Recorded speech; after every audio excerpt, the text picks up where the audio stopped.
Bueno, aquí está la pregunta. ¿Quién es este niño que se halla en brazos de María?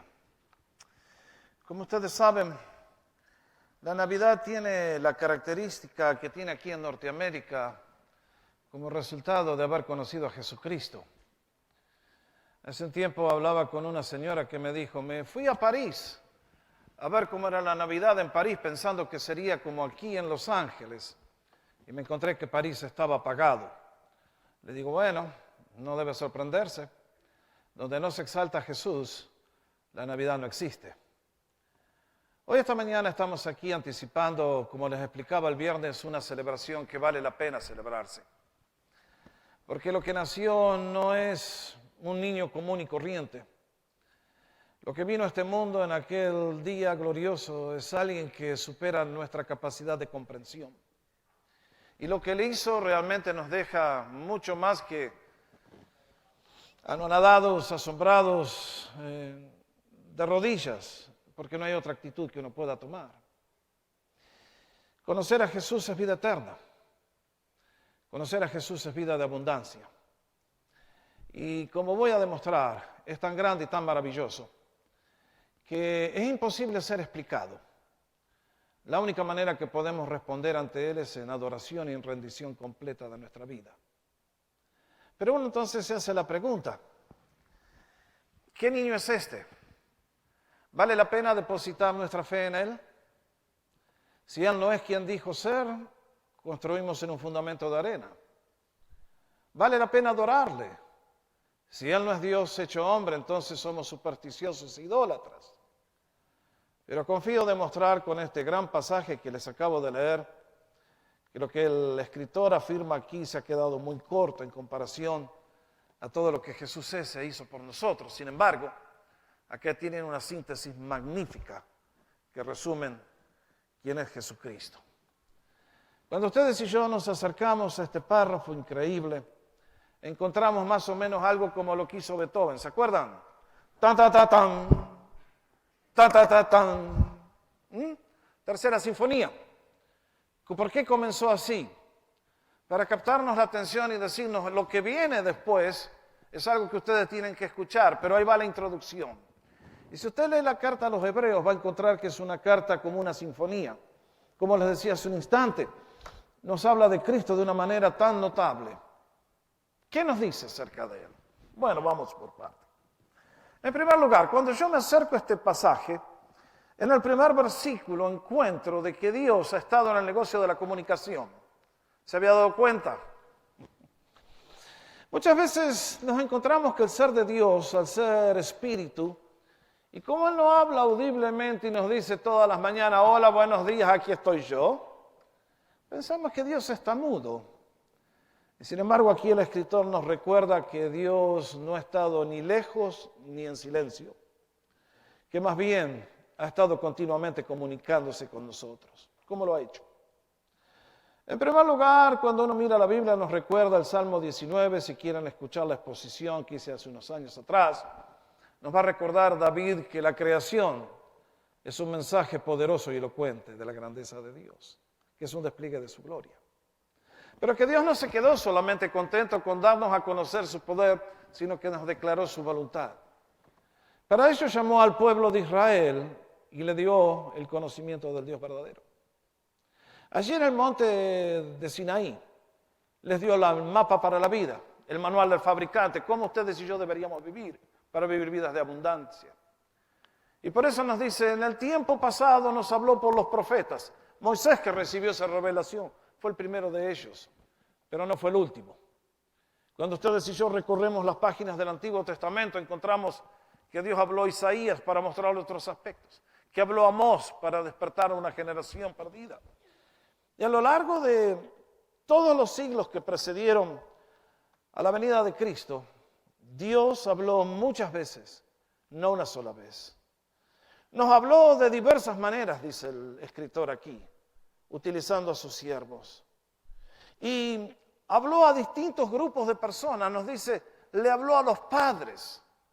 Cuando el judío pensaba en esa frase, pensaba en Abraham, que un día estaba allá en Irak y escuchó la voz que le decía, Abraham, quiero que te vayas a una tierra que nunca viste, quiero que me sigas. y yo te voy a hacer una nación que realmente va a ser de bendición para todos los pueblos de la tierra.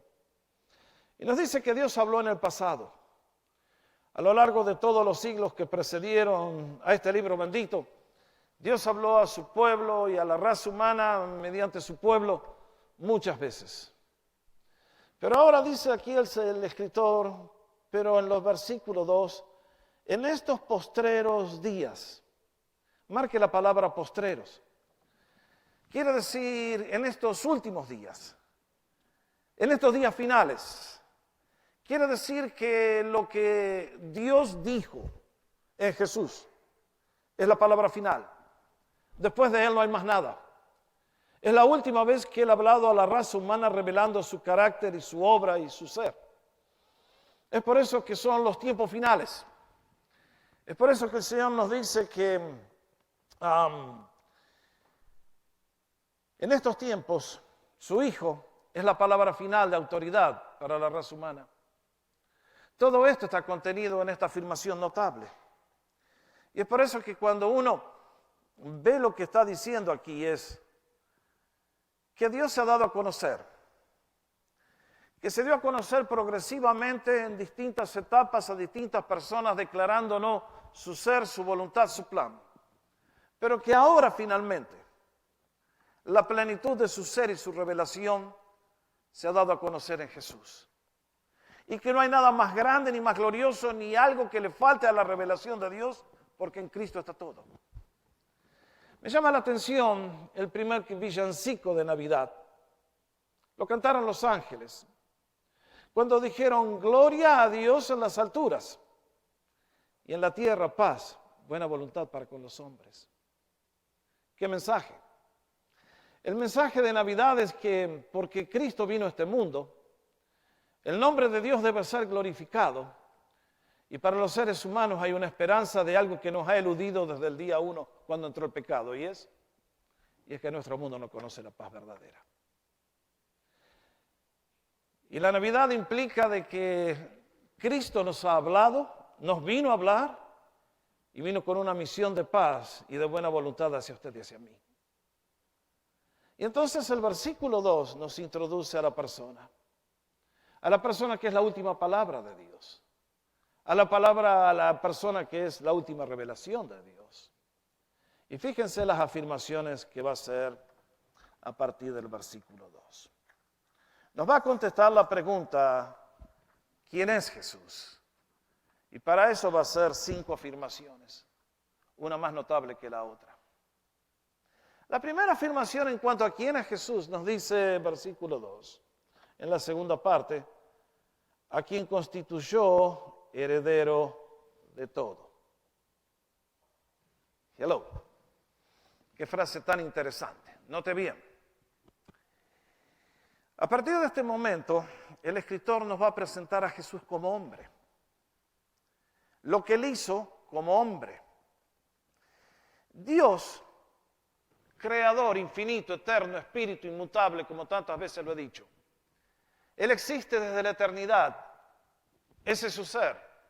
Es Dios, es el creador. Nadie lo engendró. Él existía. Misterio de misterios. Y Dios tenía todo el derecho a recibir adoración de sus ángeles, de los humanos, por ser quien es. Pero lo que me asombra a mí de Dios es que lo que Jesús hace y lo coloca donde le va a colocar, no es porque es Dios, sino como el hombre que Adán no llegó a ser porque se entregó a Satanás, Cristo lo recuperó como el segundo Adán, y ahora como hombre y Dios al mismo tiempo.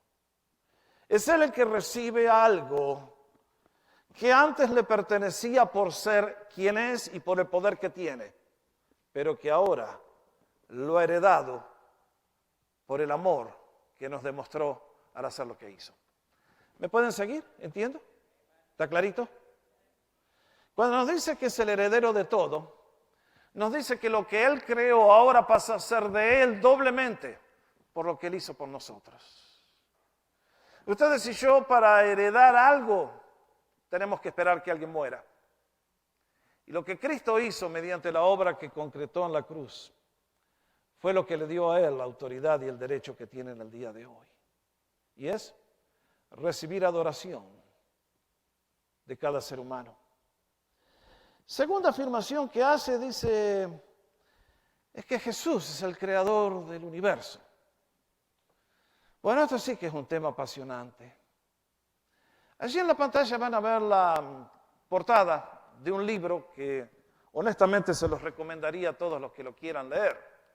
Acá tengo una copia en mi mano. Se titula 20 pruebas irrefutables de que Dios existe. Lo puede conseguir, si quieren anotarse, lo piden ahí a la salida. Lo conseguimos para ustedes. Los autores de estos libros son dos profesores de una universidad aquí en La Mirada, en Bayola, que escribieron este libro para demostrar por qué creer en Dios tiene sentido, es racional, es lo lógico. Uno de los capítulos que les aseguro que es más asombroso es el tema de la creación del universo. Ustedes saben, hay mucha gente que ha querido explicar la creación del universo diciendo que fue una explosión ciega. Y los autores nos cuentan lo que ha sido el pensamiento de los últimos 20 años.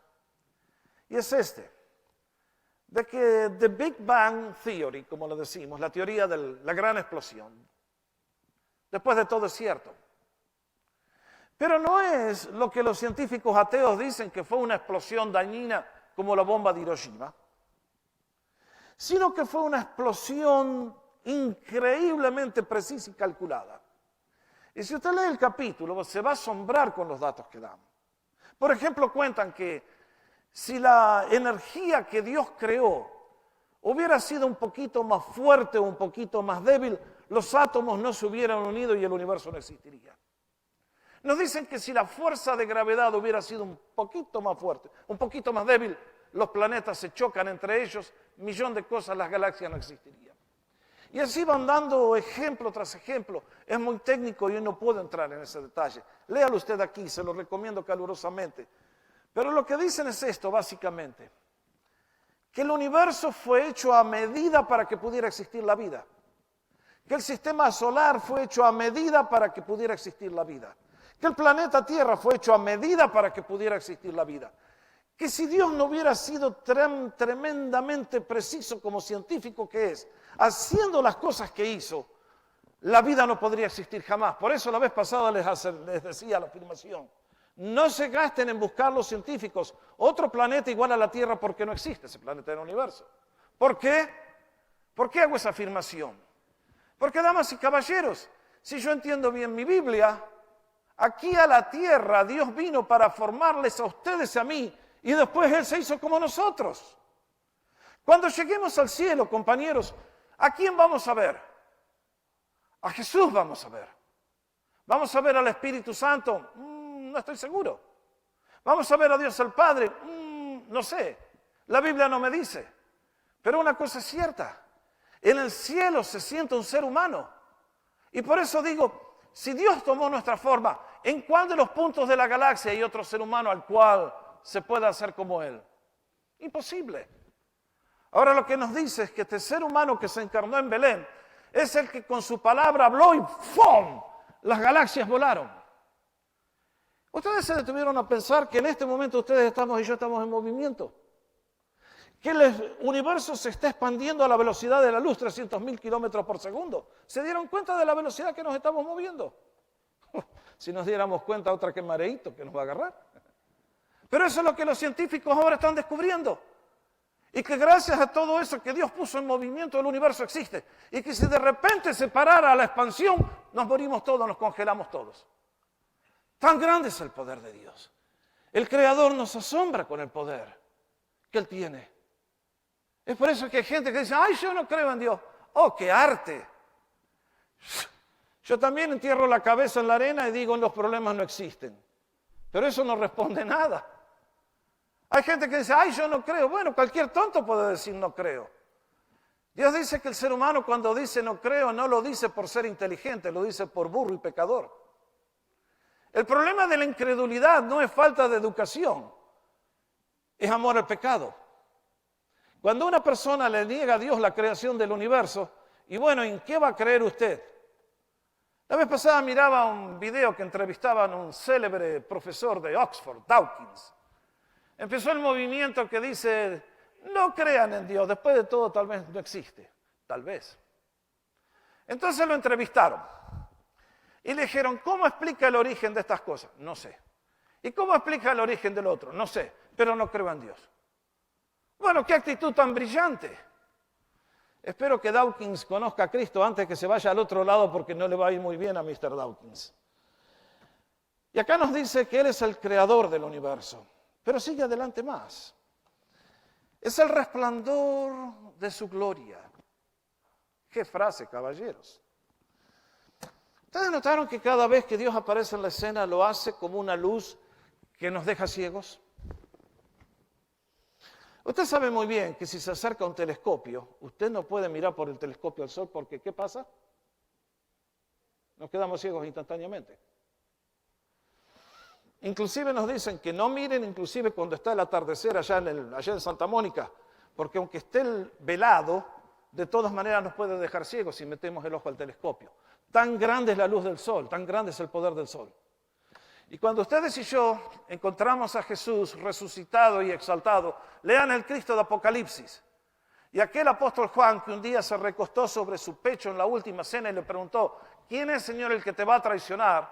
Ahora que vio al Cristo exaltado, nos dicen que su gloria era más grande que el sol cuando está en el poder de su fuerza. Ah, mis hermanos, qué lindo sería que Dios apareciera en esa manera esta mañana, ¿no creen? Créanme que este culto sería revolucionado instantáneamente si fuéramos introducidos en la presencia de la divinidad. Y ese Dios, que es el resplandor de su gloria, cuando se hizo hombre, veló todo eso, lo cubrió con su humanidad. Solamente una vez lo dio a conocer cuando se mostró a los discípulos en el monte de la transfiguración y de golpe la gloria que le pertenece a él se hizo real y 3 afortunados, Pedro, Juan y Jacobo, lo pudieron ver. Oh, mis hermanos, lo que nos dice aquí que el niño que nació, toda esa gloria que encandila, que enceguece, que los ángeles no pueden mirar, que se tienen que cubrir, que los humanos caemos de rodillas y no queremos mirar. Ese es Jesús. Esa gloria de Dios le pertenece a Él. Y todo eso, Él voluntariamente lo puso a un lado cuando vino a hacerse uno de nosotros. Nos dice más, es la imagen misma de su sustancia. ¿Qué quiere decir esto? Que nosotros miramos al cielo y decimos, ¿dónde está Dios? Y decimos, ¿dónde está Dios? ¿Y cómo es Dios? Y acá lo que el apóstol está haciendo es una simple ilustración que ustedes y yo podemos comprender muy bien si yo saco uno de estos papelitos verdes. ¿Qué tengo aquí en mi mano? Sí, lógicamente esto es un billete que mucho ayuda a hacer la vida feliz, ¿no creen? Pero ustedes saben muy bien que lo que está aquí es la estampa de algo que en la imprenta está hecho en metal. Y que cuando pasa el papel y la inyección de tinta entra, la estampa, ¡paf! Y sale este billetito. Así se hacen los billetes, ¿no es correcto? Y lo que nos está diciendo es que cuando ustedes y yo vemos a Jesús, vemos la estampa exacta de lo que es Dios. Dios es espíritu, dice el apóstol Juan. A Dios nadie le vio jamás. El Hijo unigénito le ha dado a conocer. Cuando ustedes y yo queremos saber cómo es ese Dios que está en el universo, creador de las galaxias, miremos a Jesús. Es la estampa exacta del ser de Dios. Es Dios hecho hombre. Bendito sea su nombre. Es la misma imagen de su sustancia. Por eso ustedes y yo encontramos a ese Cristo compasivo, bueno, bondadoso, noble. Y dice más, es quien sustenta todas las cosas con la palabra de su poder. My goodness. Ustedes y yo a nuestro auto lo tenemos que mantener, ¿no? De tanto en tanto lo tenemos que llevar al mecánico ahí para que le haga un tune-up. De tanto en tanto le tenemos que ajustar los frenos. De tanto en tanto por ahí se rompe una correa y hay que poner una correa nueva al motor. Ustedes saben lo que es mantener el vehículo. Lo mismo con las appliances, lo mismo con nosotros mismos que vamos decayendo. Y nuestro universo es una gran maquinaria. Y el Señor con su poder la mantiene corriendo como un... Lamento no tener la foto.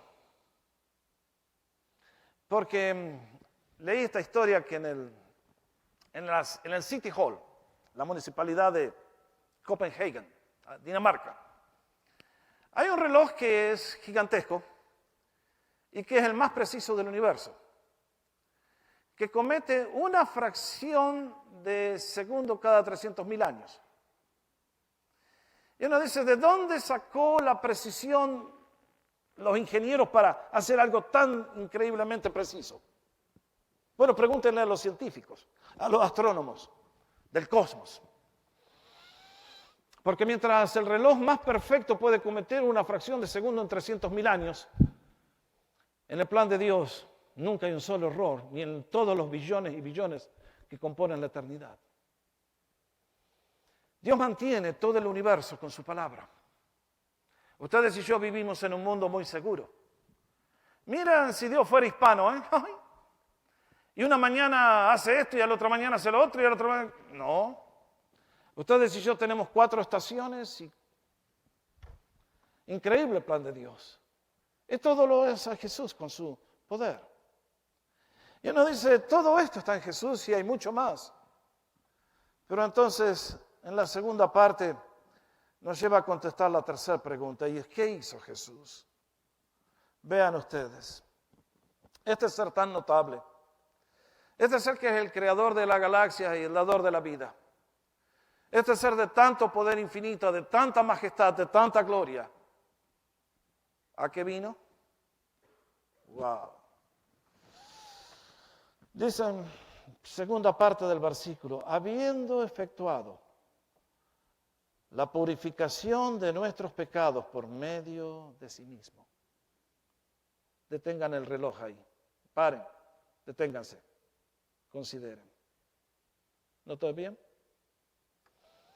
Nos dice, como les decía el viernes, que ese ser increíble tenía que venir a tratar con nuestro problema fundamental. Y mis hermanos, nosotros el problema del pecado no lo entendemos. No creo que nunca lo vamos a entender. No entendemos las raíces, no entendemos la profundidad, no entendemos la gravedad que tienen los ojos de Dios. Nosotros con el tema del pecado vivimos mal. Lo practicamos fielmente, eso sí somos especialistas. Cada uno que está aquí tiene un doctorado en pecaminología y lo perfecciona todos los días y agrega una materia nueva cada semana. En eso estamos todos de acuerdo, ¿no es así? Gracias que tengo un convertido y dice amén. Gracias. El único creyente humilde es Leo aquí esta mañana. Pero ustedes saben lo que es esta realidad, que es lo que produce todos nuestros problemas, la división de nuestro corazón, las caídas, todo lo que sufrimos. ¿Ustedes alguna vez les gustó? Hay ciertos trabajos que estoy seguro que a ninguno de ustedes les gustaría hacer. Vamos a comenzar por este lado. ¿A quién de ustedes les gusta limpiar el baño en la casa? No veo ninguno que haya levantado la mano. ¿A cuántos les gustaría sentarse en el trono de la reina? Ah, estos son los más lindos. Pero ustedes saben, queridos, los seres humanos producimos ciertas cosas que tienen que ser despachadas y tratadas, porque si no lo hacemos, el riesgo de causar un problema gigantesco es horrible. Ustedes saben muy bien que para hacer la vida posible, que no vivamos todos enfermos, debajo del piso de esta ciudad hay una red kilométrica de miles de kilómetros de cañerías que están destinadas a procesar lo que ustedes y yo dejamos atrás. Tenemos que tratar y purificar las cosas que salen de nuestro cuerpo. Tenemos que purificar lo que preparamos para hacer la comida y los restos después de la comida. Ustedes tenemos cloacas, tenemos basurales, tenemos plantas purificadoras del agua, tenemos cuántas cosas, cuántos millones para poder hacer que aquellas cosas que nosotros mismos fabricamos no nos maten. Ahora, ¿a usted le gustaría trabajar, por ejemplo, en esos lugares donde tienen que mantener las cloacas en reparación? Y un día se rompe un caño y ese líquido lo baña. Lindo, ¿no es cierto? Hay gente que hace ese trabajo y sería bueno saber quiénes son para hacerles un monumento porque realmente es muy notable. Cuando usted piensa en ese trabajo, señor, señora, multiplíquelo por el infinito y va a entender un poquitito de lo que Dios vino a hacer a este mundo cuando Cristo nació. Note bien que para tratar con el pecado humano no era posible que nos ayudara un ángel porque ellos no tienen la capacidad de tratar con ese problema. Gabriel, Miguel, quien sea, no alcanza. El pecado es de tal naturaleza que solamente Dios lo define y solamente Dios lo entiende y solamente Dios lo podía tratar.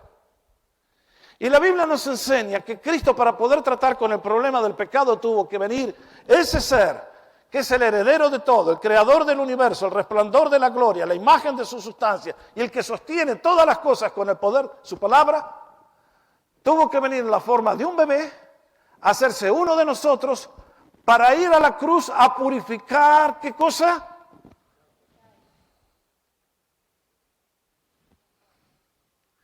Ahora, mis hermanos, acá hay un punto que es muy interesante. Esto es lo que divide a las personas en el día de hoy. La persona que comprende el pecado como Dios lo ve necesita un Salvador y da gracias que Cristo nació. La persona que se da cuenta de su estado y su condición delante del Dios Santo da gracias por Cristo. La persona que comprende la enfermedad y el problema que Cristo vino a tratar le da gracias a Dios que Dios envió un Salvador. Ahora, también tengo que reconocer que en nuestros días, en todas nuestras iglesias, se sienta mucha gente indiferente, mucha gente insípida, mucha gente que no hace una diferencia por Dios. ¿Cuál es el problema? Uno solo. No han entendido la naturaleza del pecado. No han entendido la profundidad de la maldad de la cual Cristo tuvo que venir a redimirnos. No han entendido del pozo inmundo, de la cloaca asquerosa de la cual Cristo nos vino a sacar. No han entendido que en nuestra condición natural ninguno puede ver la gloria de Dios si estamos todos destituidos de ella. No hemos entendido que por no ser por un acto de bondad de Dios y la obra del Espíritu Santo, llamando a nuestro corazón, ninguno se salva. No hemos entendido la magnitud de este problema. Es por eso que somos creyentes livianitos, light. Pero cuando ustedes y yo comprendemos la obra que Cristo vino a hacer y lo que Él nos vino, de dónde nos vino a sacar, para colocarnos en el lugar donde nos lleva, ustedes y yo respondemos en adoración y agradecimiento todos los días. ¿Cómo no le vamos a agradecer? ¿Cómo no le vamos a adorar? ¿Cómo no le vamos a servir? Usted sirve a Dios por obligación. Usted no conoce a Dios. Usted no entiende su pecado, señor, señora. A usted lo tienen que invitar para venir a la iglesia. Usted no conoce a Dios. El día que lo conozca, usted pasa a ser un creyente ferviente en el Espíritu. Usted sabe de lo cual Cristo nos salvó. No, claro, en el día de hoy no podemos hablar del pecado. Somos todos educados, finos, refinados y sofisticados. La vez pasada hablaba con un caballero y me decía, ay, pastor, no habla así de nuestros antepasados los aztecas. Eran gente muy brillante que tenían grandes conocimientos astronómicos. Estoy absolutamente de acuerdo que nuestros antepasados eran seres humanos que tenían la imagen de Dios y por lo tanto podían analizar las estrellas y podían hacer calendarios precisos. Eso todo lo hemos hecho los humanos. Por eso Mozart, que tenía un problema con la botella, componía la música que componía. Y Strauss y todos los grandes compositores que tenían una vida bastante... hicieron música tan majestuosa. ¿Por qué? Porque ustedes y yo llevamos la imagen de Dios en el hombre. Pero cuando llegamos al tema del pecado y nuestra condición espiritual delante del Creador, es cuando nos encontramos que somos depravados sin fin, que ninguno de nosotros calificamos, que ninguno de nosotros merecemos nada del Creador. Y es entonces cuando uno dice, ese ser que afirma, ¿quién es este niño? Es el que hizo todo, el que nos dio la vida y el que vino para purificar al pecado. Nos dice, por medio de sí mismo. Note bien, Cuando el Señor dio la orden, el universo apareció. Cuando Él da su palabra, el universo se mantiene. Pero cuando tuvo que purificar el pecado, no había palabra que alcanzara. Cristo tuvo que tomar nuestra forma e ir a la cruz del Calvario. Y mis hermanos, hay algo que ustedes y yo no lo vamos a entender jamás, ni soñemos con entenderlo. ¿Qué pasó en ese momento cuando Dios hizo a su propio Hijo, que era el resplandor mismo de su santidad, de su gloria y su sustancia, pecado por cada uno de nosotros? Imposible medir. Por eso les decía, ante la grandeza de Dios no busquemos explicarla. La única actitud en la que podemos responder es en la adoración. Diciendo, Señor, si esto lo creo es por tu obra que me iluminaste. Y te doy gracias que me diste la fe para creerlo y aceptarlo. Y luego nos dice más, que habiendo completado esta obra tan increíble, que es la purificación de nuestros pecados, Jesús recibió una recompensa. Y vuelvo a enfatizar que es la recompensa como hombre, no solamente como Dios. Vean lo que dice en la última parte del versículo 3. Habiendo hecho la purificación de nuestros pecados por medio de sí mismo, se sentó a la diestra de la majestad en las alturas, hecho tanto superior a los ángeles cuanto heredó más excelente nombre que ellos. Primero que nos dice aquí es que Jesús, luego de su resurrección victoriosa y su ascensión, se sentó en la majestad de las alturas. Lógicamente es una figura de lenguaje. Pero que lo que el escritor nos está tratando de decir es esto. Cuando alguien se siente es porque ha completado un trabajo. Si ustedes y yo hubiéramos podido visitar el templo judío cada día del mes de octubre cuando se hace el Yom Kippur, el día de la expiación, ese era el día cuando el sumo sacerdote entraba al lugar santísimo y en ese lugar donde no había luz, excepto la gloria de la presencia de Dios entre los dos querubines que estaban en el arca, allí entraba el sacerdote llevando con sangre y con el hisopo lo rodeaba sobre el lugar santo, terminaba, salía y la purificación de los pecados se había logrado por un año. Próximo año, mes de octubre, Yom Kippur de vuelta. Día de la expiación, ahí entraba el sacerdote. El sacerdote nunca se sentaba. Pero cuando nos dice que Cristo se sentó en la majestad de las alturas, está diciendo que su obra fue completada una vez y para siempre y que nunca más se volverá a repetir, porque fue un sacrificio completo, perfecto, eterno, acabado y final. Por eso nos va a decir en el libro de los Hebreos, capítulo 9, lo pueden leer, que con un solo sacrificio hizo completo a los santificados una vez y para siempre. Ahora, mis hermanos, esto es revolucionario. Esto es lo que separa el evangelio de todas las otras religiones. Las otras religiones son la búsqueda de hombres ciegos en medio de un cuarto oscuro buscando a alguien que no está.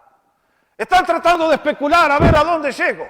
Y el diablo, mientras tanto, me los engaña y me los detiene.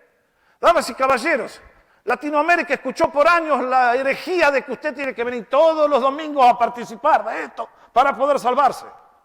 Y que en ese sacrificio se repita el sacrificio de Cristo.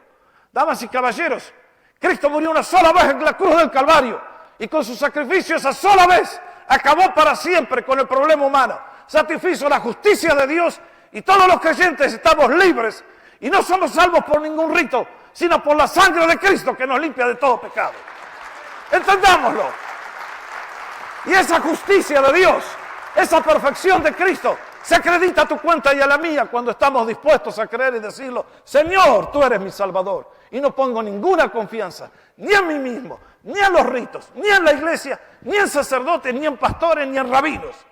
Pongo mi confianza en tú, Señor, porque tú eres el creador del universo, me diste la vida y te humillaste por mí para ir a la cruz y salvarme de todo pecado. Cuando usted conoce a Jesús, usted en su vida comienza a despegar y comienza a volar con Dios. Denle un aplauso al Señor, Él se lo merece.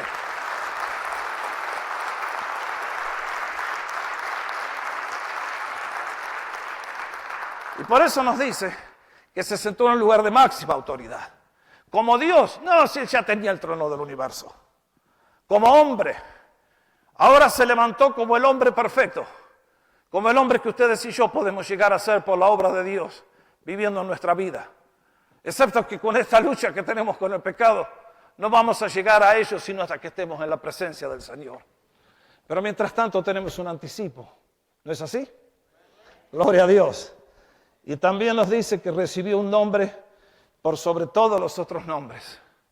Los ángeles, seres maravillosos, perfectos, poderosos, ejecutan la palabra de Dios, mantienen el universo, hacen tantas cosas. Y uno dice, qué lindo hubiera sido ser como ellos. Jesús tiene un nombre mucho más glorioso que de todas las criaturas que Él creó, por más perfectas que sean. Es el nombre en el cual un día la raza humana tendrá que confesar, Jesucristo es Señor, y daremos gloria a Él, o los seres humanos que le negaron tendrán que doblar rodillas, pedir perdón y aceptar el veredicto que Dios les dará. Y es por eso que cuando uno llega a Navidad, uno dice, ¿qué niño es este que nació? ¿Qué niño es este que nació? ¿Qué niño es este que se encuentra en brazos de María? Y uno dice, es la última palabra de Dios. Es la manifestación, la encarnación, la revelación de Dios. Es el Salvador de la raza humana. Es nuestra única esperanza a la hora del juicio. Es el único que merece nuestra adoración, nuestro servicio, nuestra devoción. Es el que ocupa el lugar más exaltado y uno va a decir, ok, pastor, qué lindo, ¿eh? Pero entonces quiere decir que Cristo está sentado allá arriba, allá lejos, ¿eh? Y allá está sentadito y en el día de hoy. Bueno, compañeros, aquí entramos al misterio más grande que es la Trinidad de Dios. Y es que nuestro Dios es un Dios en tres personas. Y mientras Él está allá, recibiendo la adoración de todos los seres angelicales y de los hermanos que se nos han anticipado, cuando envió el Espíritu Santo, algo que no podemos explicar, Él vino a nuestra tierra y hoy por eso estamos reunidos en su nombre, porque Él está aquí con nosotros y todo es posible con Él. Y lo más glorioso es que el toque de la mano de Dios está al alcance de cualquier persona que esté dispuesto a recibirlo y a clamarlo y a pedirlo. Yo creo que muchas veces les conté la historia, no sé, no estoy seguro ya cuándo fue la última vez que se los contesté. Pero nuestro Dios es un Dios de milagros, y no hay milagro más grande, creo, que el ministerio de la iglesia evangélica más grande que hay en todo el mundo. Se encuentra en la ciudad de Seúl, en Corea. ¿Conocen la historia? Si no la conocen, les recomiendo que la busquen, léanlo en internet, compren el libro La Cuarta Dimensión. ¿Podemos mostrar las fotos, Chris? Allí la tienen. En la isla central, una especie de Manhattan que está allí en Seúl, está la iglesia de Yoido Full Gospel Church, la iglesia de Yoido del Evangelio completo. Si ustedes miran ese santuario que está allí, la foto, tiene la capacidad del Staples Center. Es un lugar muy grande, sientan 25,000 personas todos los domingos, tienen 7 cultos por domingo. Eso era hace 20 años cuando la visité. Y conectados por vía satélite, no sé cuántas capillas más tenían en toda la ciudad. ¿Y cómo comenzó ese ministerio? Comenzó con filósofos escribiendo acerca de Dios. ¿Dónde está la causa mayor?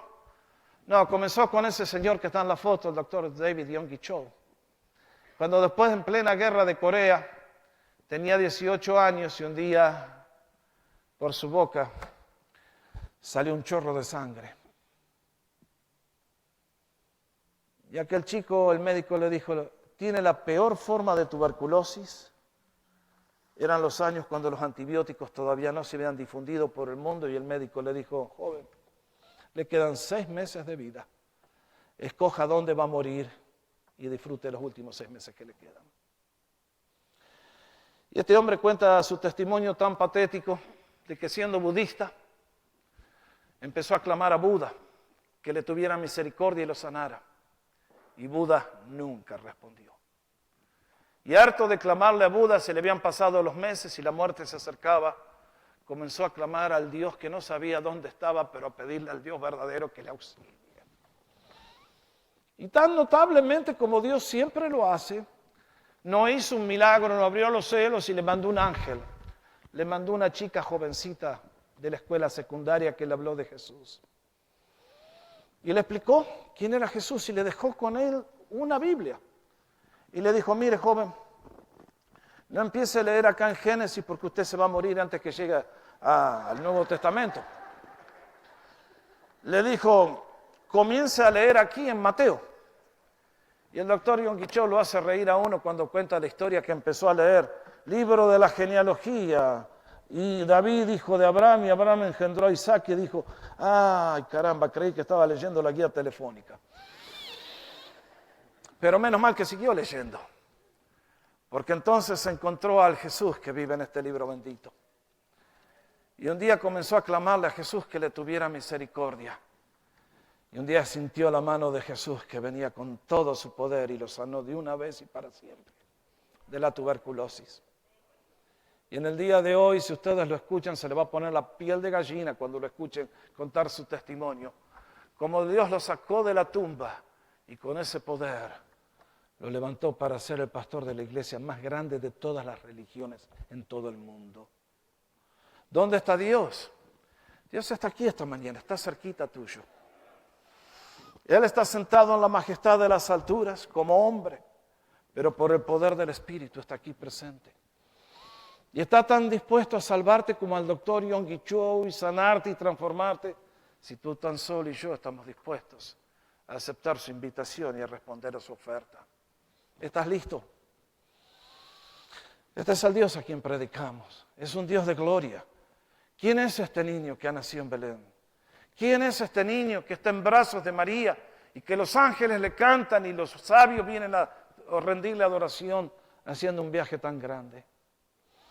Es el Cristo, es el Hijo de Dios, es el Creador del universo, el que lo sustenta con su palabra, es el resplandor de su gloria, la misma imagen de su sustancia.